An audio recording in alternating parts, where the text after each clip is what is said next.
आज आपण फक्त 5 मिनटामध्ये गरमागरम टोमॅटो सूप कसं करायचं ते आम्ही बघणार आहोत. तर सगळ्यात आधी इथं एका भांड्यामध्ये 4 कप पाणी घालायचं. त्यात आता 2 मोठे चमचे टोमॅटो पावडर घालायची.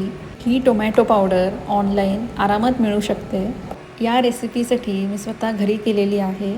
मिश्रण छान उकळल्यानंतर त्यामध्ये साखर, मीठ आणि मिरी पावडर घालून 1 मिनटासाठी छान उकळू द्यायचं. इथं मी एक मोठा चमचा कॉर्नफ्लॉवर घेतला आहे. त्यात थोडं पाणी घालून नीट मिक्स करून या सूपामध्ये घालून घ्यायचं, जेणेकरून आपलं सूप योग्य दाटसर होतं. या मिश्रणाला हलवतच उकळू द्यायचं आहे, जेणेकरून यामध्ये गुठळी होणार नाही. शेवटी इथं हिरव्यागार कोथिंबीरीच्या काड्या बारीक चिरून घालायच्या, जेणेकरून आपल्या सुपाला एक मस्त रुची येते आणि या सुपामध्ये एक फ्रेशनेस ॲड होतो. यात आता अर्धा कप पनीरचे तुकडे बारीक चिरून घातले.